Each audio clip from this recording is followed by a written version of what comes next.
My name's Scott Redmond. I'm an alcoholic. Everybody, can you hear me? Good. Let's start out with something annoying. My sponsor used to like to do this a lot. I like to give everybody a chance to identify. So on the count of three, please say your name and the nature of your disease. 1, 2, 3. Okay, you all know each other now. We can move on. I want to thank you so much for asking me to come and talk today and talk about this process that has saved my life. I lived my whole life in New York until I was 28 years old. I moved out to Los Angeles. A new guy or a new woman at a meeting, and it's been the worst Alcoholics Anonymous meeting I have ever attended in my life. This person's never coming back. Nobody's coming back. The fellowship's going to disband now. This is how bad this has been. And the guy walks outside, he goes, wow, it's like he dropped acid. It's like, oh, man, it blew his mind. I don't know what he was listening to. He wasn't listening to what I was listening to. And what my sponsor was pointing out to me was, everything that's said needs to be said. You just might not be on the list of people who needs to hear it. That's all. The second thing he shared with me was, remember, they're going to stop. And I love that. I really love that, because there have been times where I've been sitting and listening to a talk and had to think, this is going to end. This is eventually going to end. Because when I'm in the middle of it, it has no end. There's no end at all. In my coffin, there's going to be a tape of the speaker. You know, this is never, ever going to end. And the third thing, and this was the thing that really had the biggest impact on me, he said to me, would you be willing to take the following chance with your life? With any speaker, would you be willing to get up to a podium, tap a person on the shoulder and say, why don't you sit down and shut up because I'm going to talk now? Would you be willing to take that chance with your life? And so far, the answer is no. Not that I wouldn't like to now and again, but the answer, thank God, is no. I'm going to talk about the inventory today. I'm going to talk about the inventory in two movements. The first movement I'm going to talk about is I'm going to talk about what my fourth step was, what the architecture of it was, and the effect that it had on me. And then I'm going to talk about the inventory as a tool, an ongoing tool in my life, and how I've used that as a crowbar to pry open some of the terrible problems that have beset me in sobriety. And of those of you who have not experienced any problems in sobriety, it'll be a pretty boring section of the talk. We would like to kiss the hem of your robe later on, so if you would please make yourself available, that would be fabulous. It's an astounding thing for me to be in New York, the site of, just so much of my wreckage. And the profound feeling, the benefit I've received from my relationship with God is just never clearer to me than when I'm in the city. The 12 Steps of Alcoholics Anonymous are old ideas. There's not a new idea in the lot. The only idea that AA came up with as a result of the confluence of some incredible elements coming together at the same time. Carl Jung, James, the Oxford group, and some Emmet Fox in there. But when these elements all came together, in concert together, the alchemy that was created about it gave alcoholics a message that they could carry to each other for the first time in a way that had never been produced before. I mean, the things that alcoholics were saying to people really weren't that different. It wasn't really anything. It's the messenger. It's the messenger and not the message. But if the messenger has the wrong message, it's a problem. But they were able to bring things to alcoholics in a way and deliver it to them in a way that was unique and started the spark of Alcoholics Anonymous. And it was such a thrill for me to be at the Bill W. dinner last night. I've never attended one before. And it was just great. Just remarkable. I heard this story about, I spend a good deal amount of time in Al-Anon. I spend a lot of time with an Al-Anon. My wife and I just celebrated 25 years of marriage last June. We turned an 8-year suicide pact into a marriage. And I was reminded of it last night. One of my favorite Bill W. stories, the guy who wrote the screenplay for the Bill W. film spent a lot of time with Lois. And I had not realized this, but Bill had turned down the cover of Time magazine. He was offered the cover of Time magazine for his picture, and he turned it down. And the screenwriter said to Lois, what an incredible, humble thing to do. I mean, just how remarkable. And Lois went, oh, humble? You think it was humble? And the guy said, yeah. And she said, how many people have been on the cover of Time magazine? A couple of thousand, right? How many people have turned down the cover of Time magazine? One. And he loved to tell that story. So I love it. I love anything that humanizes Alcoholics Anonymous. I love anything that humanizes Bill. I love anything that humanizes our old-timers. I love anything that humanizes me. Because entrenched power in Alcoholics Anonymous doesn't work. It doesn't work. Bleeding deaconhood doesn't work. Entrenched power doesn't work. It doesn't work anywhere. It doesn't work on an organizational level. It doesn't work on a sponsorial level. It doesn't work in my house with my children or my wife. When I was early on in sobriety, Nancy and I were having an argument. And I said, well, I'm just trying to be of service to you. She said, this is a marriage, not a coffee commitment. You schmuck. Okay, so that wasn't going to work. That little thing wasn't going to work.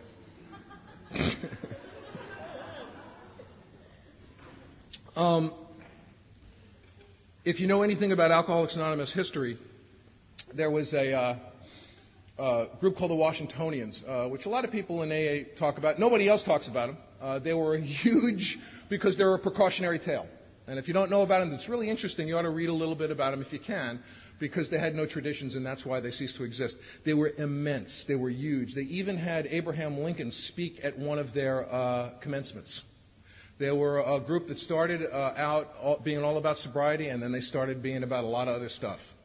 And they were so big. Now, we're 2 million worldwide. In order to duplicate in ratio the population of the Washingtonians in the United States, we would need 10 million members of AA just in the U.S. That's how huge they were. Gone. Nobody knows about them except a few people in AA. And the reason why is because they started getting involved in politics. They started using their success in helping people get sober as a crowbar and a leverage to do other things. I have absolutely no opinion on what happened on September 11th. Not as a member of Alcoholics Anonymous. I have absolutely no opinion. I got a lot of feelings about it. And sometimes my feelings are overrated by me. But I got a lot of feelings about it. And one of the incredible freedoms as a member of AA is I know that. I know that if people are putting their thinking and their actions on a service plane, if they're members of AA, that I can come to Alcoholics Anonymous and be free of an opinion. I know that anytime anything happens in the world, and I love it, I know what they're going to say, but I love to see it, so I always tune in. Anything happens, they go to GSO, they say, what's your opinion of AA? And they always say the same thing. We have absolutely no opinion. It's like music to me. I love it. They'll always find some putz to talk. I mean, they'll always find somebody who is more than willing to hold forth and get that going. I was at a meeting recently where someone referred to the events of September 11th as a gift from God. And I said, well, you know, if that's a present, I don't want to open it, you know. And that's your vision of God. If I perceive the intentional hand of God in the suffering of other people, not a world I'm going to live in. Not a world I even want to be even involved in. And the freedom of that is absolutely remarkable. Some years ago, we got nailed in the Northridge Earthquake in L.A., and it was really bad. We were at the epicenter. A guy died right near us, and I got a bad physical injury. Our house was just wrecked. And shortly after that, a woman, I was at an out-of-town conference, Alcoholics Anonymous conference, and this woman came up to me. She used to live in L.A., and she said, geez, I'm so glad God got us out of L.A. before the quake. I said, oh, so he likes you. He likes you, but I'm crap. But he likes you. That's so nice. And she said, I guess he just felt you had some lessons to learn. I'm out of here. There's no way that I'm going to live in that world with a God that's saying, get him. Get the Redmond boy. Get him. Get him. No evacuation plan for you, Jew boy. Get him. Get him. Kill his goat. Turn his wife to salt. Put a finger in his eye. Rip a hair out of his nose. Get him. I think you're due for a boil. Let's get a rash over there. Come on, let's get something going. There's no way in heaven, that is absolutely, to me, completely antithetical to the message of Alcoholics Anonymous. No way, and I know what people are saying when they say the road gets narrower. I understand what they're saying. My book says, join us on the broad highway, become part of the great reality, come and join the big idea. It says, help us, join us on the firing line of life. Help us pack things into the mainstream of life. It talks about life getting bigger and bigger, more inclusive, never more exclusive. And I love it. That's what I'm buying into. I want the whole thing. I know it's a shock. I want the whole thing. And without this inventory process, without the initial house cleaning, which I felt was unnecessary and annoying, and the follow-up 10-step work, which has been so rewarding and at times frightening and at times, there are times, there's a lot of things you hear in AA. Some of them work for me, some of them don't. None of the things that I've ever heard in AA that I find annoying can I find anywhere in the Big Book of Alcoholics Anonymous. I've heard that alcoholics don't like change. Well, I just don't like change I don't like. But I love change that I like. I mean, I'm nuts about change that I like. But I find change I don't like annoying. I've never complained about change I like. But I have, so I don't, the notion that alcoholics don't like change is never worked for me. I've heard at meetings that alcoholics are above average intelligence. I have only heard this at Alcoholics Anonymous meetings. I have never, ever heard it anywhere else. I've never heard it at an Al-Anon meeting. Ever. Ever. And my favorite is that alcoholics are perfectionists. I'm not a perfectionist. I want you to be a perfectionist if you're one of my caregivers, as I refer to my family many times, my caregivers. But these things work for some people and they won't work for some people. One thing that got me going pretty quick when I was new was I heard people talking about their brain in the third person as if it was some unwanted alien dashing around their house planning their death while they're home. I heard something so great at a meeting the other day. This woman said, my disease wants me dead, but it's happy if I'm just miserable. This notion that my disease is constantly getting ready for my demise. And actually the Big Book of AA, again, presents a landscape that's completely antithetical to that. It says that I'll know a new peace and a new freedom. It says sanity will have been restored. The alcohol problem will be removed. It says I'll be able to deal with situations that used to baffle me. That the occasional hunch or inspiration will become a working part of the mind. Good news for all of you acid heads, that wow will actually be there a lot of the time. By the way, I'm very excited. I like to welcome all the drug addicts to AA. If you're a dope fiend, which is somehow, hey, there he goes, doesn't even remember why he's clapping. And or I like drug addicts who just like watching that. And I'm especially excited about the tweakers. I don't know if you guys are getting them here. We're getting them in L.A. Big huh? No? No. They stay fast for a while, and every part of their face is moving in a different direction. And I'm not making fun of you. I'm coming pretty close, but I'm not making fun of you. And the reason why is because I was a junkie, a dope fiend, a dope Goliath, a dope juggernaut before I came to Alcoholics Anonymous until I caught alcoholism. And that's really what I'm going to be talking today is how I caught it. How I caught it, I had to understand it. And one thing I'd like to do now, with the help of one of my friends, Eric, will you come up? Is, boy, didn't know that was going to happen, did you? Step over here. What I'm going to do is I have a copy of the original manuscript of the Big Book of Alcoholics Anonymous that was sent around to the groups before it was finalized. And what Eric's going to do is he's going to read Chapter 5 as you guys know it, and I'm going to stop him every time there's a difference between the original text. This is the text that was changed into the text that you know today. And the reason why I'm doing it is I believe that they made the big movement at that point. I believe that they believed what was already in Chapter 5, which is that that this is about me, this is my resentment, I must change. I must ask God to enter my life and change what's in me. The thing was that a lot of the chapter didn't really bear that out. They were still doing this, which Bill talks a lot about that being the turn when he met Dr. Bob. Dr. Bob, of course, didn't get sober until he worked the 9th step, which I'll talk about later.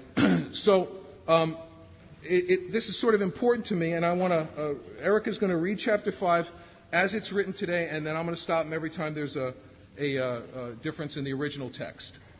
Okay. How it works. Rarely have we seen a person fail who has thoroughly followed our path. Our directions. Those who do not recover are people who cannot or will not completely give themselves to the simple program. Usually men and women who are constitutionally incapable of being honest with themselves. There are such unfortunates. They are not at fault. They seem to have been born that way. They are naturally incapable of grasping and developing a manner of living a way of life which demands rigorous honesty. Their chances are less than average. There are those, too, who suffer from grave emotional and mental disorders, but many of them do recover if they have the capacity to be honest. Our stories disclose in a general way what we used to be like, what happened, and what we are like now. If you have decided you want what we have and are willing to go to any length to get it, then you are ready to take certain steps. You are ready to follow directions. At some of these we balked. At some of these you may balk. We thought we could find an easier, softer way. You may think that you can find an easier, softer way. But we could not. We doubt if you can. With all the earnestness at our command, we beg of you to be fearless and thorough from the very start. Some of us have tried to hold on to our old ideas, and the result was nil until we let go absolutely. Remember that we deal with alcohol. That you are dealing with alcohol. Cunning, baffling, and powerful. Without help, it is too much for us. It is too much for you. But there is one who has all power. That one is God. May you find him now. You must find him now. Half measures availed us nothing. We stood at the turning point. You stand at the turning point. We asked his protection and care with complete abandon. Throw yourself under his protection and care with complete abandon. Here are the steps we took, which are suggested as a program of recovery. Now we think you can take it. Here are the steps which are suggested as your program of recovery. 1. We admitted we were powerless over alcohol, that our lives had become unmanageable. 2. Came to believe that a power greater than ourselves could restore us to sanity. 3. Made a decision to turn our will and our lives over to the care of God as we understood him. Over to the care and direction of God as we understood him. Made a searching and fearless moral inventory of ourselves. Admitted to God, to ourselves, and to another human being the exact nature of our wrongs. 6. We're entirely ready to have God remove all these defects of character. We're entirely willing that God remove all these defects. 7. Humbly asked him to remove our shortcomings. Humbly on our knees asked him to remove our shortcomings, holding nothing back. 8. Made a list of all persons we had harmed and became willing to make amends to them all. Willing to make complete amends to them all. 9. Made direct amends to such people wherever possible, except when to do so would injure them or others. 10. Continued to take personal inventory. When we were wrong, promptly admitted it. 11. Sought through prayer and meditation to improve our conscious contact with God as we understood him, praying only for the knowledge of his will for us and the power to carry that out. And 12. Having had a spiritual awakening as the result of these steps, we tried to carry this message to alcoholics and to practice these principles in all our affairs. Having had a spiritual experience as the result of this course of action, we tried to carry this message to others, especially alcoholics, and to practice these principles in all our affairs. Many of us exclaimed. You may exclaim. What an order. I can't go through with it. Do not be discouraged. No one among us has been able to maintain anything like perfect adherence to these principles. We are not saints. The point is that we are willing to grow along spiritual lines. The principles we have set down are guides to progress. We claim spiritual progress rather than spiritual perfection. Our description of the alcoholic, the chapter to the agnostic, and our personal adventures before and after make clear 3 pertinent ideas. Our description of the alcoholic, the chapter to the agnostic, and our personal adventures before and after have been designed to sell you 3 pertinent ideas. A, that we were alcoholic and could not manage our own lives. A, that you are an alcoholic and cannot manage your own life. B, that probably no human power could have relieved our alcoholism. Your alcoholism. And C, that God could and would if he were sought. That God can and will. And then there's a sentence that's completely omitted from the big book. Before, if you are, the next sentence is if you are convinced, correct? Being convinced. Being convinced. Before that, the sentence was, if you are not convinced on these vital issues, you ought to reread the book to this point or else throw it away. Thanks very much, Eric. Thank you.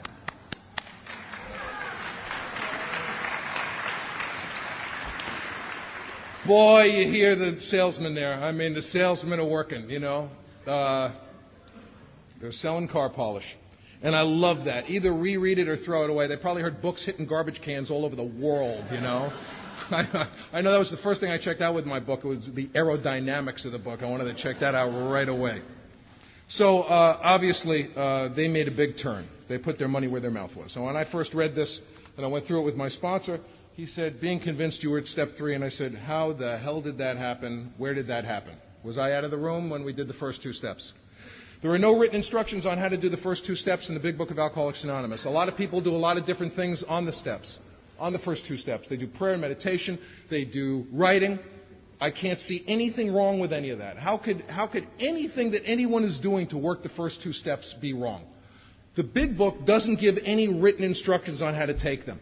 I thought about this for a long time, and the further on I moved with the work, the more it made sense to me. It made sense to me because I think these guys know, why would they give written instructions on every other step? Really very specific stuff and specific actions. When they get to 9, because they knew 9, I love 9 so much. I mean, they give so many examples of 9. And, you know, the founding of our fellowship really dates from the day that Dr. Bob went and did the 9th step. And I love it because the real hero of AA was, in my estimation, not Bob or Bill. Bob went on a bender. He had been sober for a little bit, went on a bender, came off the bender, and he had to do a surgery. He was a proctologist, which if you read Dr. Bob in the good old timers, there were 12-stepping this guy in Cleveland, and when he found out that Dr. Bob was a proctologist, he said, well, if that's the way they do it, I'm not going. And he had to do a surgery, and Bill nursed him because he was shaking. Bill nursed him, and there's got to be a statute of limitations has to be over on this, because in the literature it says Bill gave Bob a goofball and a beer and sent him in to do the surgery, thinking they had successfully gotten him into good shape. The guy that gave more for AA than anybody was the guy he worked on that morning, as far as I'm concerned. That guy on the table, you know, the difference between what the chicken and what the pig, give to a bacon and egg breakfast. That guy was, he was committed. Didn't know it, though. So what happened? How did I reach the 3rd step? I think they knew from long and terrible experience that the first 2 steps were intuitive. That if I didn't have some notion that I was an alcoholic and that something was wrong, that they could piss into a gale force wind, that nothing was going to make it clear to them. Now, my wife and I met. I was acting in a Broadway show. She was an usherette in the theater. I took a look at her. I fell in love the minute I looked at her. We've been together ever since. I just absolutely adore her. We started on Broadway. We were in our early 20s, living on the Upper West Side. Man, it couldn't get any better than that. This is where we wound up. A couple of months before I got sober, I was in an industrial accident. And I was taken to the hospital, and they took my blood pressure, and the doctor said, Mr. Redman, you're going to have to lose some weight. You have high blood pressure. And I said, you know what? I'd like to do that, but I drink alcohol and smoke marijuana before I go to bed every night, so I'm not going to be able to. And the doctor said, why don't I prescribe some medication for you? And I said, what a country. And he prescribed for me chloral hydrate, which has a fan. And chloral hydrate's a knockout drop. It's a Mickey. That's what it is. It's you know those 30s films where they pour a white powder into the drink of an unruly sailor and he drinks it and falls backwards like a piece of masonite? That's chloral hydrate. And I love these pills. I love my knockout drops. So Nancy comes home, and I'm standing in the hallway, eating handfuls of knockout drops and slamming my arms into the wall to keep myself awake to enjoy my knockout drop. Because you don't want to waste a perfectly good knockout drop. So I keep doing it and keep myself awake until I just short circuit and keel over and fall down. Now I'm going to bed and I can't get up to go to the bathroom, so I'm incontinent like the rest of the 32-year-old men in America. I can't make it to the bathroom. So one night I wake up and wet the wall, and everyone was excited the next morning. He wet the wall. He's headed towards the bathroom. It's progress, not perfection. Things are really looking up. So that's where we started on Broadway, and we wound up wetting the wall, and that was like a Wheaties morning. It was like a good thing. If I didn't have some notion that something was wrong, what was anyone going to do? What dance was anyone going to do to convince me of that? So I really think that these guys got that it was intuitive. So in the 3 pertinent ideas, it says, if we ask a guy, and I do, A, on page 60, that we're alcoholic and could I manage your own life? Are you an alcoholic? Yes, I am. Are you an alcoholic? No, I'm not. What do you want to do? You want lunch? You want to go, we go to a movie? Because I'm not going to sit here and say, oh, really? What about that wet wall? I mean, because here's the deal, and my sponsor talks about this so beautifully. How do I manage to do this? My alcoholism has been going below the horizon. It has not presented itself as a real problem to me. It presents itself as a complaint, not a real problem. How do I keep it above the horizon? How do I keep it in clear sight so I see it as a real and present danger? Why does this happen? Why does this happen to people I see coming into AA with bottoms that will make your hair stand on end? Guy comes in, goes out, comes in no arm, goes out, comes in, he's got no arms. He's a pissed off stump, within 3 months, but it keeps going below the horizon. How can I keep it as a real piece of business? I'm a grown man. I don't want to live this way anymore. I can't live this way anymore. How can I keep... Now, not only does Alcoholics Anonymous give me the ability to keep it above the horizon, but I wind up not drinking even when I'm not trying to not drink. That's absolutely remarkable. Even when I'm not focused on it, something keeps this buoyed above the horizon so it presents itself as a real problem even when I'm not thinking of it as a real problem. Are you an alcoholic? Yes. Is your life unmanageable? Yeah. Do you believe that no human power could relieve you of your alcoholism? Well, what does that mean? Do I think that something can change for me as a member of AA? I love, there's a story they tell in my area, which I just love, about this woman who was told the thing that we tell so many newcomers. I was talking to a guy the other night on the phone, and we were talking about getting to know God, and she's, make anything your God. Make the doorknob your God. Make anything. So she started praying to her tree outside of her house. She prayed to the tree every morning, and she stayed sober a while. She woke up one morning, and the city truck was feeding the last branch of the tree into the tree chipping machine. And she ran out of the house and went running after the truck, screaming, "Oh, God, save my tree." So she made the leap right there. She made that transition right there. You make the move when you make the move, A friend of mine shares, and it's one of the best things I've ever heard a sponsor say to somebody. This guy was a very angry guy, and he would rail against God, and he didn't believe in God. And his sponsor said to him, "How can you hate something that you don't believe in so much?" Wow, that really shook me up. What a remarkably wonderful, beautiful thing to share with somebody.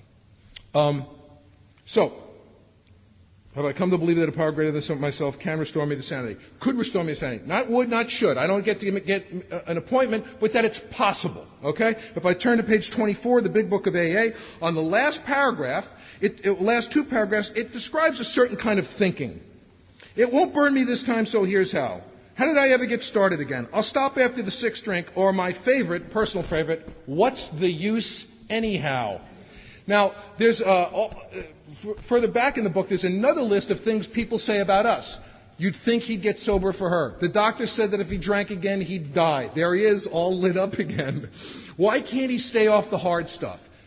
People understand us as little as we understand us. And one of my extraordinary things that I first identified it with in the book is that incredible sense where it says, if you ask an alcoholic why they have had another drink despite the attendant misery and suffering that follows every time, if they stick with you and they don't blow you off, odds are they have no more idea than you.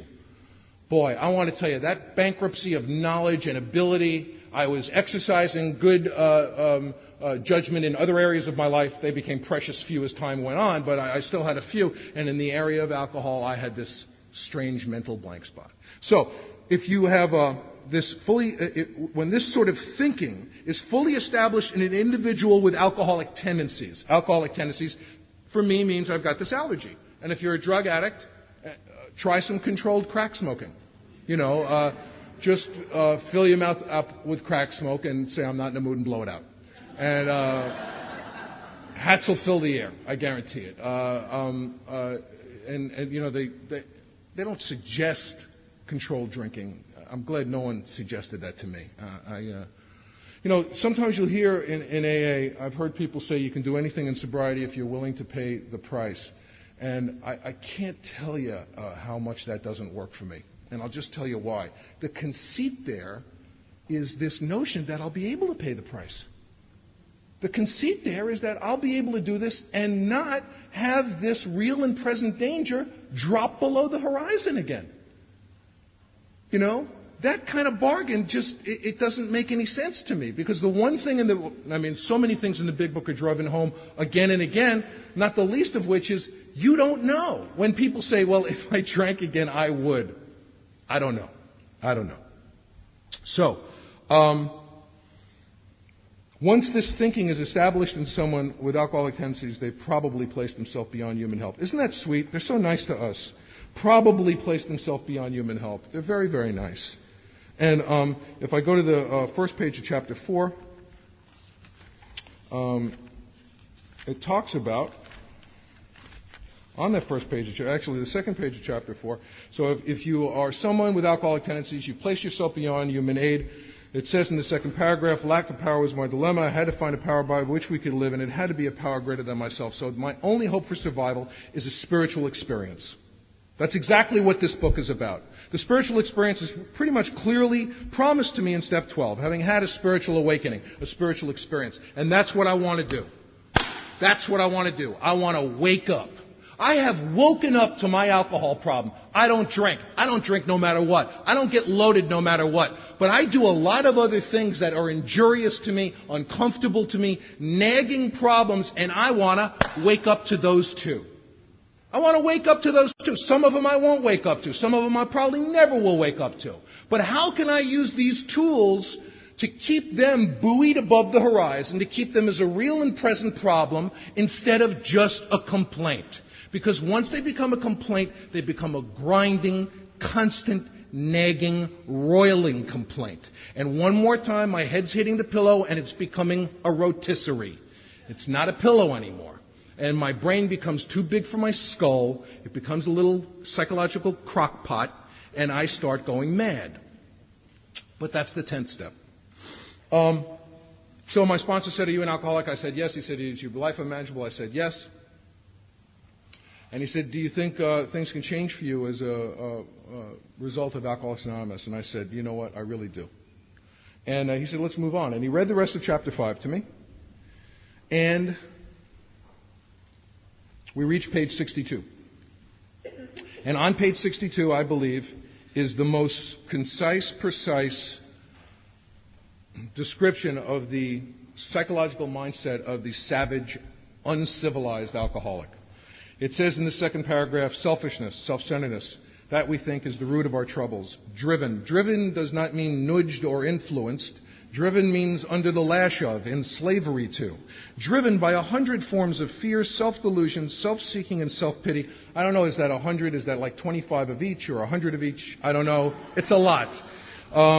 We step on the toes of our fellows and they retaliate. Sometimes they hurt us seemingly without provocation, but we invariably means without variation every time with no loopholes, invariably find that at some time in the past we have made decisions based on self which later placed us in a position to be hurt. Invariably. All right. I got a problem with that. I got a big problem with that.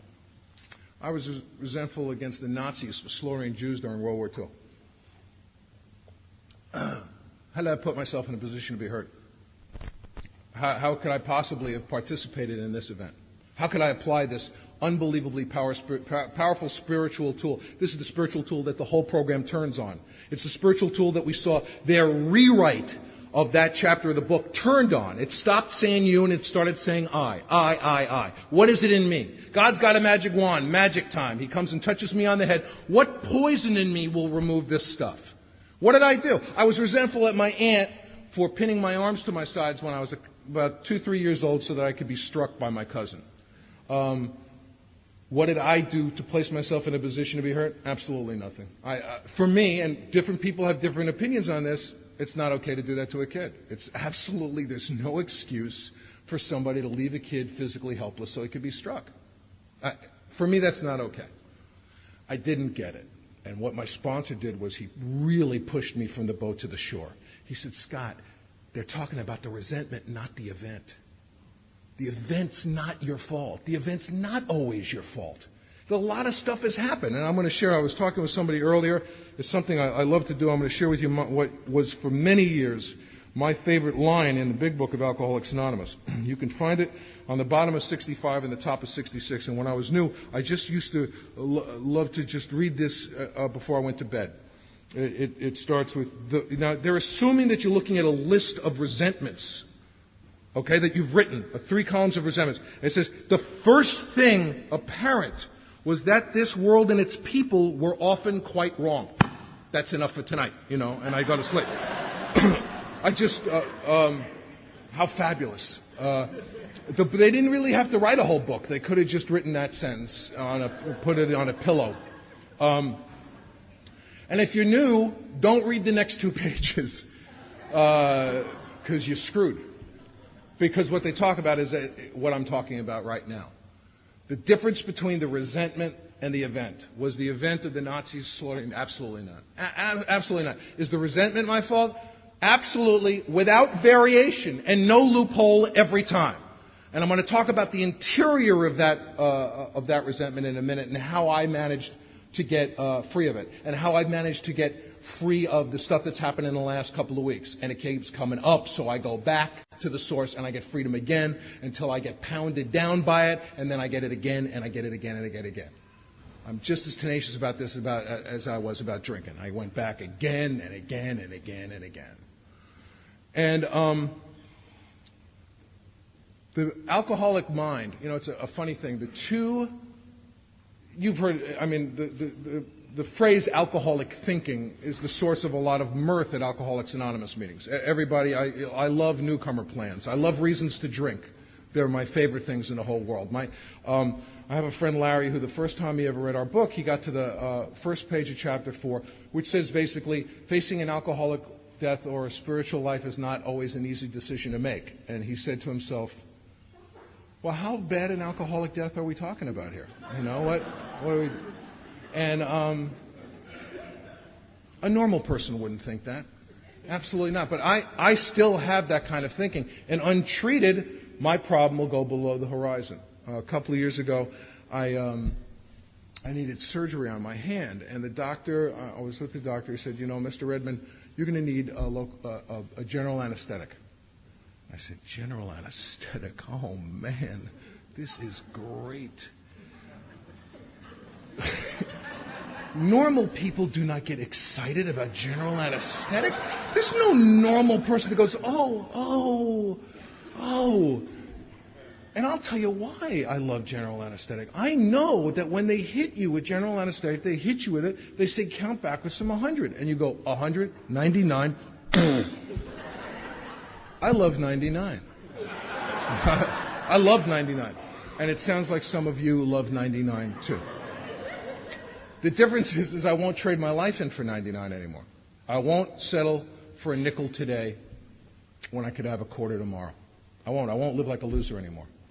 One of the other things that never made sense to me, I heard in AA,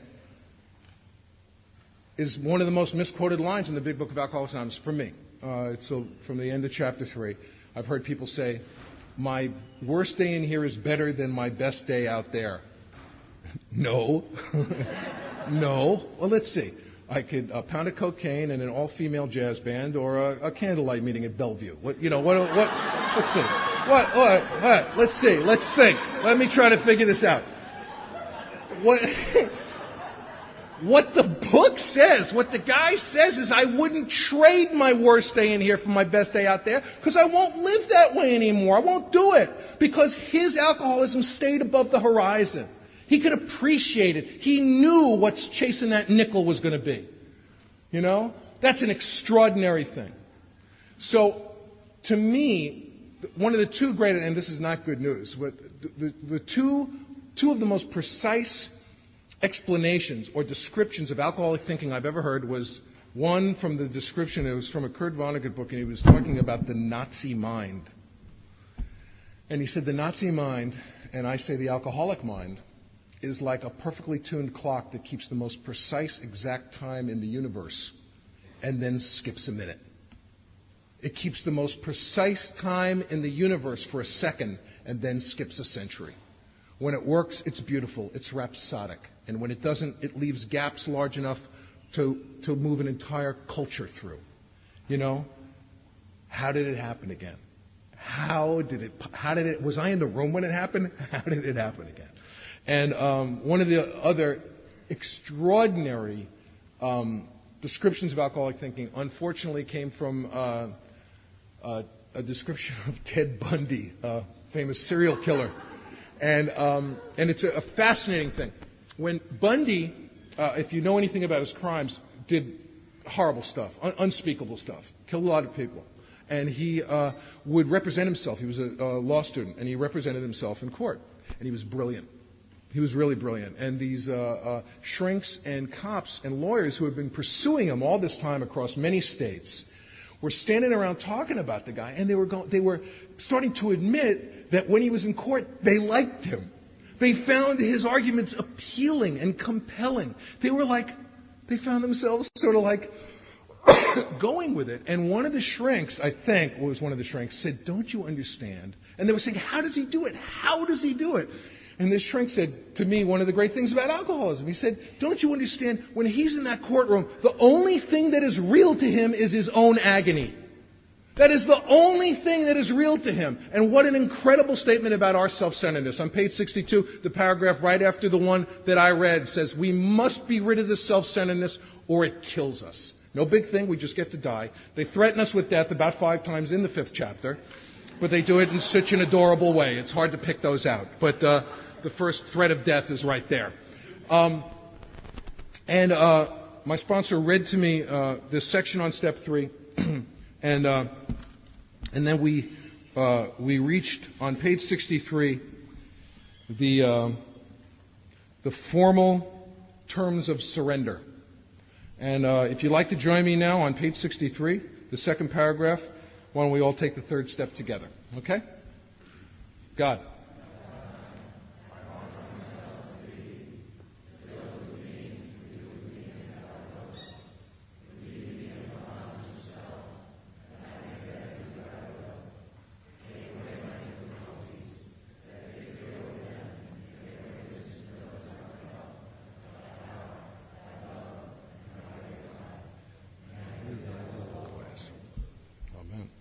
My sponsor did a very beautiful thing for me the day that he took me through the third step. He said, "Let's get on our knees like they used to do in the old days, and let's take this step." And he opened up his book. I didn't know the prayer. I was pretty new, and I hadn't been doing much, and I had been enjoying the gift of step none. And I was about to... and he did a beautiful thing for me. He read the prayer with me out of the book. And I kind of looked at him and went, this guy ought to know this. Maybe I didn't get the right guy. Don't you think he ought to know this already? I mean, is he, that's where my head is, And of course he knew it. What he was doing was he didn't want to separate himself from me. He knew I had to read it, and he read it with me. What an incredibly beautiful thing, that he didn't have to be the expert, that he didn't have to be the authority. What a gorgeous thing. Right before he took that step, he read to me the sentence which I believe is the point of Alcoholics Anonymous. It's on the last chapter, page 62. This is the how and the why of it. First of all, we had to quit playing God. I have to quit playing God. My favorite non-conference approved piece of literature, or certainly one of them I'll be talking about today, which is Emmet Fox's Sermon on the Mount. Certainly something that a Bronx Jew figured he would be doing eventually, talking about the Sermon on the Mount to a bunch of alcoholics. High on my list. If you're wondering where my grandmother is buried, go to the graveyard. Whoever looks like they've recently turned over in their grave, that's where she is. And it's a book called Not God. It's my favorite history of AA by a guy named Kurtz. If you haven't read it, it's just a remarkable, remarkable book. And he came to AA to do a thesis and joined. I love those guys who come to write about us and find out more than maybe they wanted to know. And it's a remarkable book. There's some descriptions of events in Alcoholics Anonymous that are not in our literature. And I really like it a lot. And he called it Not God because he felt as an academician that the whole point, all of the structure of Alcoholics Anonymous turned on the notion that we weren't God, that we had been playing God, now we were not God, and that admission of not being God was going to project us into a way of life that we could succeed at. How can I stop playing God if I'm bossing you around, if I'm beating you up? You know, in the group that I went to initially, the 200 Years of Inbreeding group in the San Fernando Valley, I walked into this group, I couldn't believe it. I looked around this room, I was overwhelmed. It looked like 200 years of inbreeding. Came up to me at that meeting. You know the guy. He's got one tooth with a cavity in it. And do I want what you've got? No. But thanks for spitting on me. I really appreciate it. All right. Do I bring my own bib overalls next week? Am I issued a pair? We're going to hook a rug? And I'm waiting for the Jew hunt to start. I know that's going to break out any minute, you know. Strap these antlers on, Jaime, you know. Knock his beanie off. Let's have some fun. I hated everything about Alcoholics Anonymous when I came in. It was really funny, too. One of the first guys who saved my life was a guy at that meeting who, he said, I'm an ex-Catholic, which means I don't believe in God, and I'm therefore positive God is going to come kill my ass for feeling that way. I said, I'm going to sit next to him. Because I had been brought up with this Old Testament God that I wouldn't be caught in a dark alley with. My Hebrew name was, I was stealing cars trying to be hip, slick, and cool, James Dean, and my Hebrew name was Shlomo. Which is just, I didn't want to be. I wanted a Shlomoectomy immediately. You know, I wanted to get out of Shlomo. And if there are any Shlomos here, I'm sorry. I don't see anything endemically wrong with Shlomo now, but at the time, oh man. So I came to Alcoholics Anonymous with all of that baggage, and I had rearranged my life to accommodate alcoholism. I didn't know it at the time, but I had rearranged my thinking about art, politics, spirituality, God, what it was okay to do to you, to me. It was a steady process of rearranging my life to accommodate the walk to the drink. And the process of sobriety has been a process of rearranging my life to accommodate my relationship with a higher power and Alcoholics Anonymous. So, the first thing I had to do was quit playing God. I did this prayer with my sponsor, and you know, it's a funny thing. Doing those first two steps with him, doing the third step, sent me into step 4. And it's a funny thing. If you just do the first 3 steps, it's a really interesting thing on the page right after the prayer. And at the bottom of the page, next we launched out on a course of vigorous action, the first step of which is a personal house cleaning, which many of us had never attempted. They're so nice to us, which many of us have. I've never given the instructions and had a guy go, wow, you do that? I've been doing that for years. I have never, ever had a guy say, I'm in good shape here, because all I have to do is continue doing what I've been doing.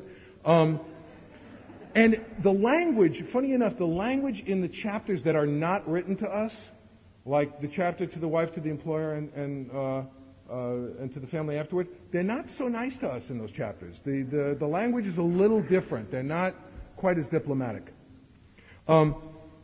Though our decision had a vital and crucial step, it could have little permanent effect unless it once followed by a strenuous effort to face and be rid of the things in ourselves which had been blocking us.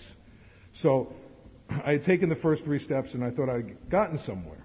I admitted I was an alcoholic, which is a fatal illness, that my life was unmanageable, my life was a wreck, that I could be restored to sanity. You don't need to be restored to sanity unless you're nuts. So my life sucked, I was dying, and I was out of my mind.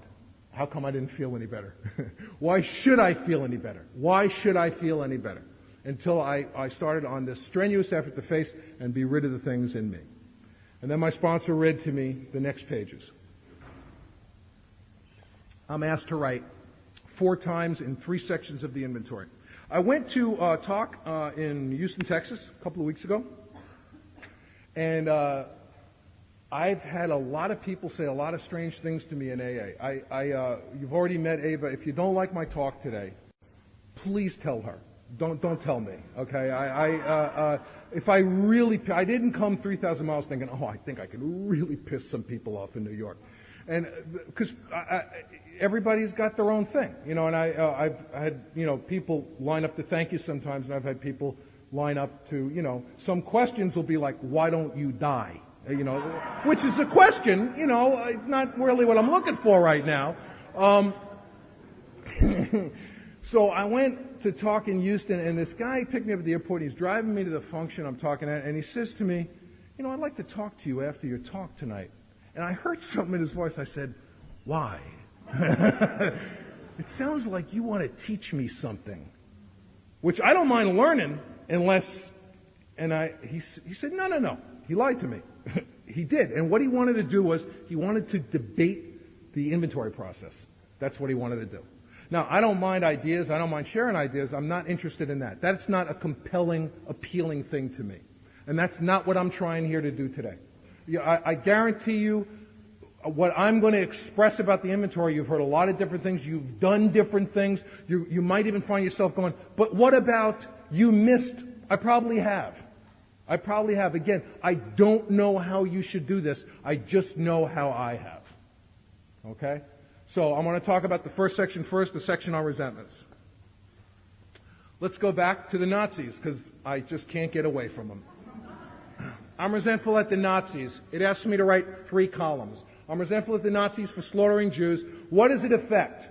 Self-esteem, pocketbook, ambition, personal relations, and sex. SPAPS. And what my AA family does is if it affects self-esteem in the 3rd column, I put S. If it doesn't affect pocketbook, I put a dash. If it affects my ambition, I put an A. When it affects something, I put the initial. When it doesn't affect something, I put a dash. So when I read it back, it's kind of a shorthand, kind of a nice thing. And I'm resentful at Nazis for slaughtering Jews. It affects my self-esteem, pocketbook, ambition, personal relations, and sex. A 5-bagger for sure. And what I like to ask myself is 2 questions. I like to ask myself, is the resentment my fault? Yeah. I haven't come up with one that isn't. But when I did my inventory, very few of them were my fault. Okay? And then another thing which I love to ask myself is, do I have any resentment against myself in connection with this resentment? I'm resentful at my wife for being adulterous. It affects my self-esteem, pocketbook, ambition, personal relations, and sex. Do I have any resentment against myself in connection with it? I'm resentful at Scott for being adulterous. It affects my self-esteem, pocketbook, ambition, personal relations, and sex. We had a really broken mess of a marriage for 8 years before we came into the program. And by the time I came to Alcoholics Anonymous, I had been loaded on heroin the night my father died. When I was 21 years old, my father was absolutely lost to me. I couldn't think about him, talk about him, couldn't look at a picture of him. It was just too much. It was more than I could bear. I had 2 sons, 6 and 3. Micah was making involuntary clicking noises with his throat. He could barely read or write. He was diagnosed in school as functionally retarded because his small motor skills were all screwed up. There was nothing organically wrong with him. He was so scared all the time that he was so distracted he couldn't put tasks together. Jesse was 3. He was playing this war game and these games about being a robot, which are fine, but he couldn't stop. He couldn't pull out of it.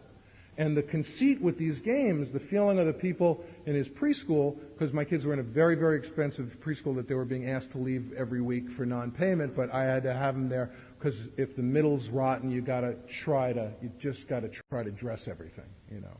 And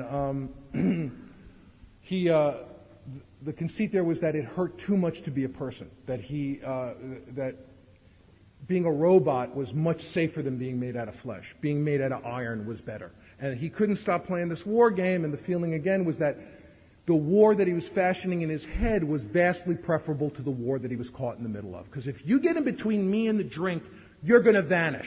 You're going to vanish or you're going to become paper mache. I don't care if you're my wife, my lover, my buddy, my bride, my dreams, my job, my father laying dead. When my father died, I couldn't go in and give him a kiss and say, Davy, I love you, goodbye.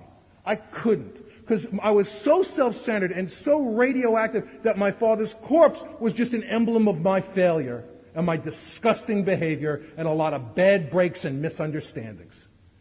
Couldn't even go and give him a kiss. And if you get in between me and the drink, you will disappear or you will become something less than human because I'm going to get to the drink. I might have to walk through you, and then you're going to have to vanish, or I might have to walk around you. And if I got to walk around you, I got to walk bigger and bigger circles because it hurts too much to see you. Even later in sobriety with these other problems, nagging problems, I got to walk bigger and bigger circles around them because they don't present themselves as a real problem. They're a complaint, a terrible, grinding, gnashing complaint.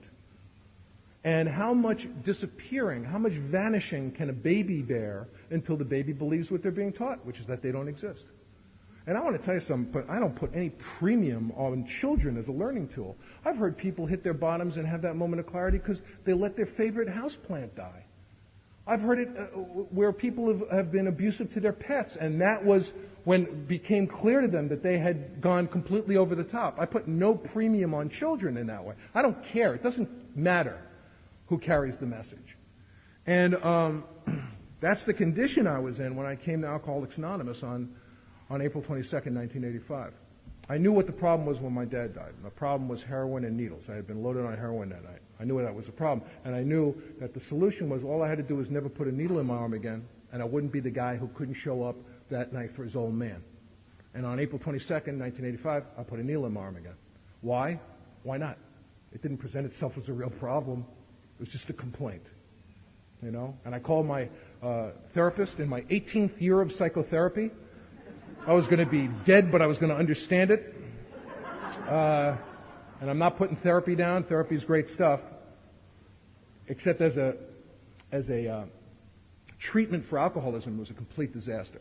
I was like showing up at a gunfight with a knife once a week, just getting these colossal ass poundings, just getting killed, you know. And I called my therapist that morning, and he said to me, you know what, there's absolutely nothing that can be done for you. He said to me the exact same thing that Carl Jung said to the man who 12-stepped Bill Wilson. He said, I can't help you.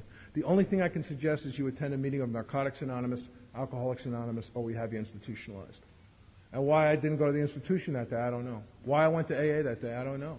On most other days, I would have gladly gone to the institution. Would have been a chance to be with my people, colorful and adventurous people.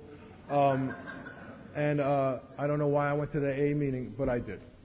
And my wife had become completely insane from prolonged exposure to me. Besides, you know, the excitement of wetting the wall, the other joys that I brought into her life, we had become so sick that at one point a guy lent us his car, and we sold his car. I will never forget this guy's voice on the phone as long as I live. He said, "You sold my car?" That's like house sitting for someone, and they come back and you're in escrow. You know, and the alcoholic life becomes the only normal one. I will never forget that guy's voice when I called to pay him back. He said, "You're paying me back?" It's like he was frozen on the phone for 16 years.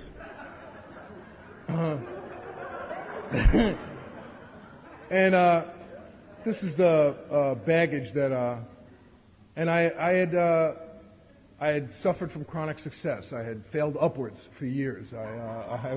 By the time I got to AA, I had a book on the bestseller list. I had acted in a Broadway show. I had my own theater in New York for a while. I directed a TV show and a film. I did all of these things a time. I never got to do any of them more than once because when I'd leave, they'd move the business so I couldn't find it again. And when I took the alcoholic test, the test that I'm talking about now, the inventory, it's pass, everybody passes, all you have to do is do it. I saw that early on, because you got a picture of your alcoholism. Sometimes when guys are working on their inventory, they'll call me and say, Scott, can I just read you what I got? This hurts so much. And you know what? Nowhere in the book does it say, write a little, read a little, write a little, read a little. These guys had an idea of what it was going to take to be deflated in ego at such depth, because your alcoholism is so resilient and so powerful and has kept you drinking and self-obsessed and moving through all odds.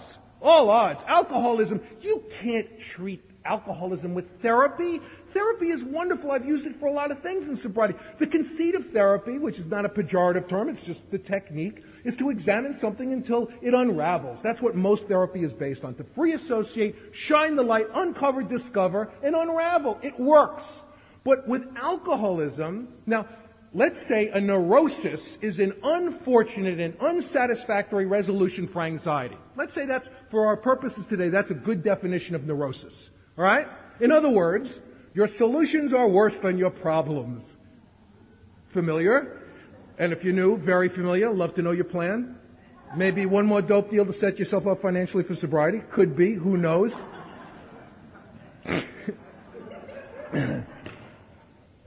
But here's the deal.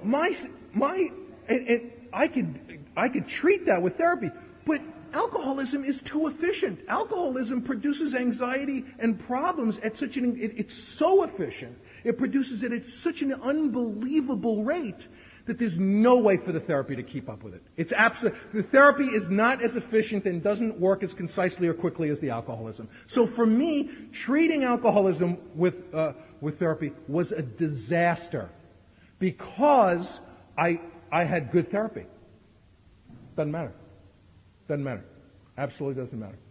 No, that's like going to a doctor, and I say to the doctor, this is what's wrong. He says, fine, I'm going to give medicine to your neighbor. Thank you. Just, you're putting it in the wrong place. Just doesn't work.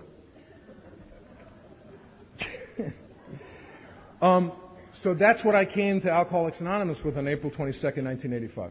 My children were destroyed. My wife was a wreck. And when I took the alcoholic test, when I took the inventory, I saw, to get back to why I don't write a little, read a little, write a little, read a little, if you can write the whole thing down, if you can read the whole thing, I'm resentful at them.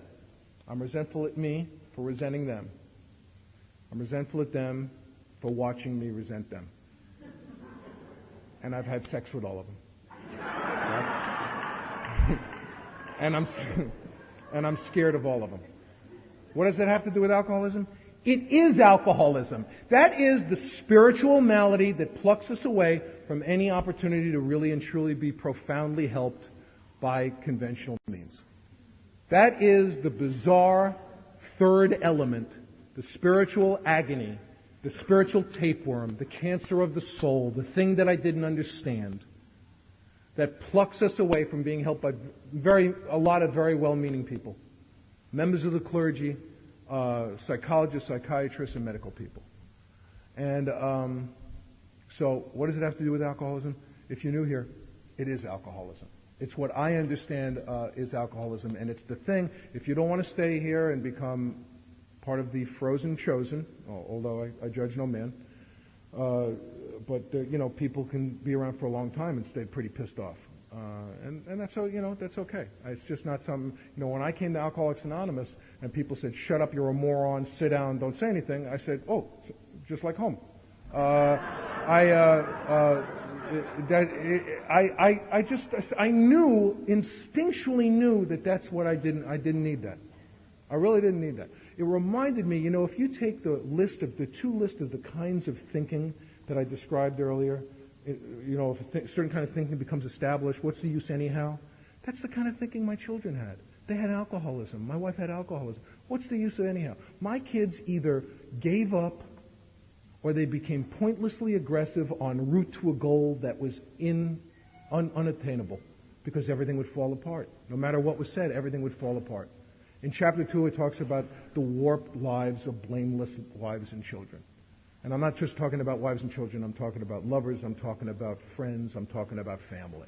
And you can see that thinking, that alcoholic thinking, modeled in all those people. What's the use anyhow? It doesn't work out anyhow. What's the use? Not even going to get up to bat. You know? I didn't know this. If I had appreciated the seriousness of my situation when I came in here as to what it was, I would have looked like an outtake from Scanners. My brain would have blown up. I guarantee it. There's no way. I used to have this phrase I'd say to my wife, I can't fit the pain in my head. I can't talk about this now. My wife would always choose, the minute my head would hit the pillow, we'd start talking about money. I never really appreciated my wife's disease until we were talking about something about alcoholism versus Al-Anonism. She says, you don't understand. You don't know what it's like to wake up in the morning and get an alcoholic going. Start pushing his buttons. You know, push that button, get him going, you know. Until like 5 or 6 o'clock, they're like this. They're like this. She says, then it's time to get into their face. Once they're properly primed, then get right up in there. And she said, you can feel the spray as they're screaming. It's like being on the prow of a luxury liner. It's a beautiful feeling. It's like that moment in Titanic, you know. And I said, this is a troubled woman. And we have a phrase in our Al-Anon family in our area.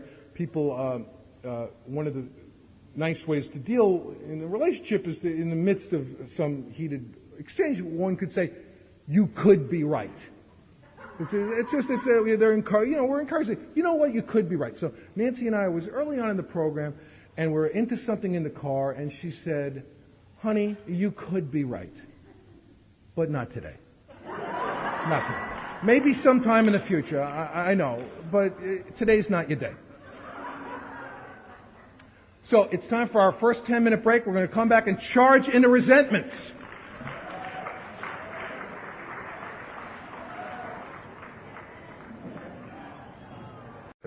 We're going to be talking a lot about the Big Book of AA. And if you've never heard it, there's a wonderful, wonderful tape that Bill Wilson did about how the Big Book of Alcoholics Anonymous was written. And it's very wonderful and very funny. He had heard that some people were starting to iconize the book, sort of hold it sort of up as a holy book and take it sort of in really nitpickingly literal. And he tells a story about the writing of the book, which is a hysterical story. I mean, it's these guys who were trying to get paid. I mean, they basically were trying to make money.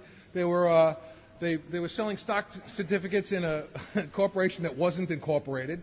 And they kept like writing a chapter and showing it to people and saying, can we have the money? And they'd say no. And they'd write another chapter. It was a riot.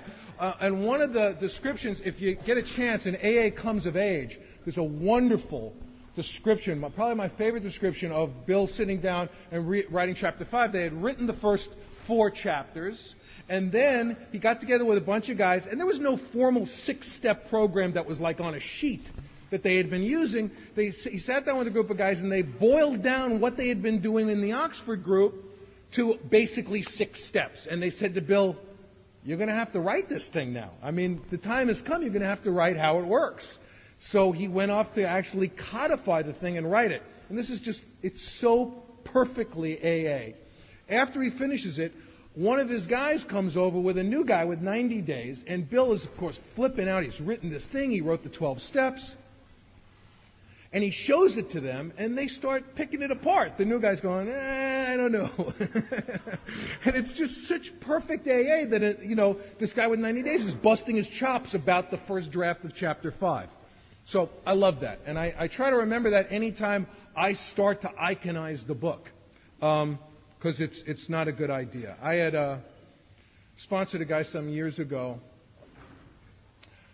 There was this guy, very powerful, very wealthy guy, was sent to a rehab by the company that he worked for, worth many, many millions of dollars, and up in the Oregon area. And he called his brother, and he said, look, I don't know how I'm going to do this, but I got to do it. His brother was a member of AA. He said, I heard a tape of this guy named Scott Redmond, and I'm telling you, that this guy can get me sober. This guy can do it. I heard this tape.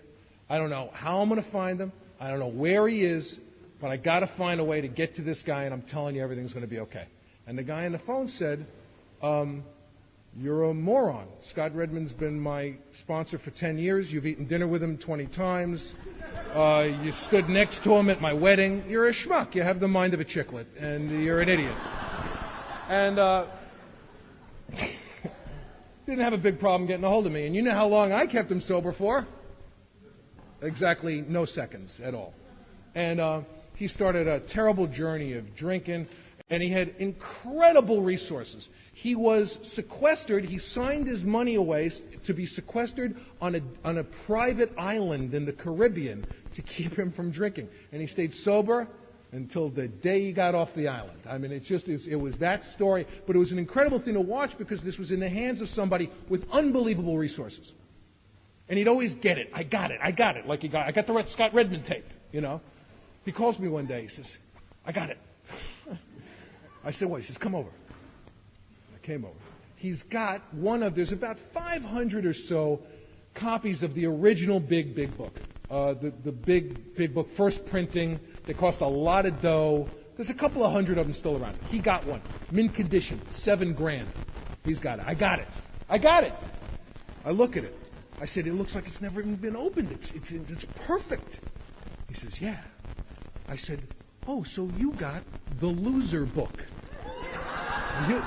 You got the loser book that's been handed down from loser to loser, intact for 65 years. Give me that.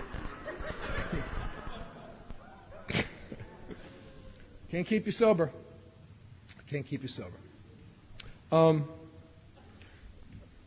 Dr. Silkworth talks about something in the doctor's opinion, which we are going to talk about right now. And I talked about psychology and about therapy and about what therapy can do. And what Silkworth talks about is he says, we long suspected that some form of moral psychology would be necessary. And I didn't understand what that was for a really long time, because I had not caught alcoholism. I was Jewish. Jews don't drink, as you know, because the drinking might dull the pain. And you don't want to squander any agony opportunity that presents itself. In addition to the Judaism, of course, I had the psychotherapy. And there was another reason I didn't have alcoholism, and it's because I was a colorful, adventurous artist. My job was to go to the icy edge, peer over, come back and report to you. I was usually too loaded to make it back from the edge and too cooked to remember what I had seen once I got back, but that was my job. So I wasn't an alcoholic. I was a artistic Jewish therapy patient or something. But I didn't catch alcoholism. I caught alcoholism in Alcoholics Anonymous meetings. The infection entered through my ear, and then it started infecting me, and I started infecting other people. And then, once I found out what the interior of my disease was, I really profoundly, and I mean profoundly, truly profoundly, caught alcoholism. And moral psychology is uncover. It's not uncover, discover, and unravel. It's uncover, discover, and apply. Uncover, discover, and apply. What was the prayer we all took this morning? Take away my difficulties, the victory over them may bear witness to those I would help of thy power, thy love, and thy way of life. Take away my difficulties for one reason, really only one reason. Not so this can become a self-help group. I've never seen a group that was not about self-help more than Alcoholics Anonymous. We are as antithetical to the notion of self-help that you can possibly get.